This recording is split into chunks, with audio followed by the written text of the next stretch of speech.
சிக்கனில் நிறைய விதமான ஃப்ளேவர்ஸ் இருக்குது.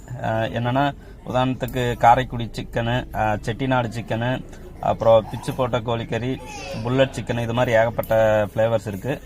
இதில் வந்து எனக்கு ரொம்ப பிடிச்சதுன்னு பார்த்தீங்கன்னா சிக்கன் சிந்தாமணி, பள்ளிப்பாளையம் சிக்கனு, காட்டு வரல், இந்த மூணும் தான்.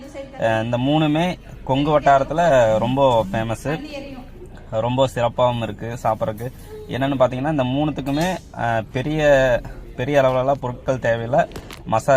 அந்த பொடி, இந்த கரம் மசாலா, சிக்கன் மசாலா, இந்த மாதிரியான பொடி இதெல்லாம் எதுவுமே தேவையில்லை. என்னென்னு பார்த்தீங்கன்னா காட்டு வறுவலுக்கு கல்லெண்ணெய் அல்லது நல்லெண்ணெய் இல்லைன்னா தேங்காய் எண்ணெய், அந்த 3 எண்ணெயில் எந்த எண்ணெய் வேணால் யூஸ் பண்ணிக்கலாம். தேங்காய் எண்ணெய் யூஸ் பண்ணிங்கன்னா ரொம்ப சுவையாக இருக்குது, அது வந்து தனி டேஸ்ட் உங்களுக்கு கொடுக்கு. அப்புறம் சின்ன வெங்காயம், அப்புறம் வரமிளகா, இந்த 3 தான் முக்கியமான இது. என்னென்னு பார்த்தீங்கன்னா காட்டு வறுவலுக்கு இந்த 3, ஓகேங்களா. அப்புறம் பள்ளிப்பாளையம் சிக்கனுக்கு வந்து நீங்கள் வந்து இந்த காட்டு வறுவல், அதாவது வெங்காயம், வரமிளகா இதெல்லாம் போட்டு செஞ்சுட்டு கடைசியாக வந்து தேங்காயை நீட்டமாக அரிஞ்சு போட்டிங்கன்னா அது பள்ளிப்பாளையம் சிக்கனு. சிந்தாமணி சிக்கனுங்கிறது வந்து மிளகாயை, அதாவது காரத்தை வந்து அதிகமாக கொடுத்தீங்கன்னா அது வந்து சிந்தாமணி சிக்கன். இந்த வித்தியாசம் தான் இந்த 3 ஃப்ளேவர்ஸுக்குமே. நான் வந்து இந்த தடவை காட்டு வறுவல் பண்ணோம்.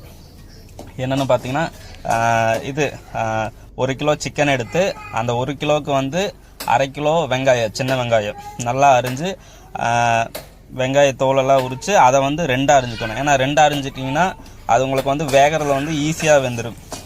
அதனால் 2 அரிஞ்சிட்டு, அப்புறம் வரமிளகா, நான் வந்து இந்த வரமிளகா வந்து காரம் கொஞ்சம் கம்மியாக இருக்கிறங்காட்டி ஒரு 12 வரமிளகாய் எடுத்து அதை வந்து நல்லா கிழித்து உள்ளே இருக்கிற அந்த விதையெல்லாம் எடுத்துட்டு வெறும் வரமிளகாயை போட்டு, அப்புறம் நான் இப்போ பயன்படுத்துன்னு பார்த்தீங்கன்னா தேங்காய் எண்ணெய் தான் யூஸ் பண்ணேன். ஏன்னா தேங்காய் எண்ணெயில் காட்டு வறுவல் செஞ்சோம்னா ரொம்ப டேஸ்ட்டாக இருக்குது, அதனால் தேங்காய் எண்ணெய் பயன்படுத்தினேன்.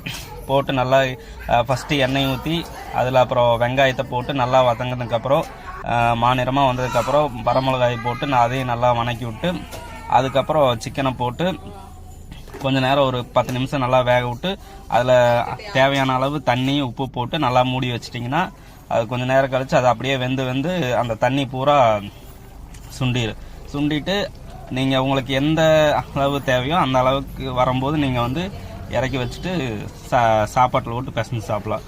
உண்மையாலுமே இந்த தடவை சிறப்பாக வந்திருந்தேன். ஏன்னா தேங்காய் எண்ணெய் ஊற்றி பண்ணங்காட்டி டேஸ்ட்டுமே ரொம்ப அல்டிமேட்டாக வந்திருந்தது.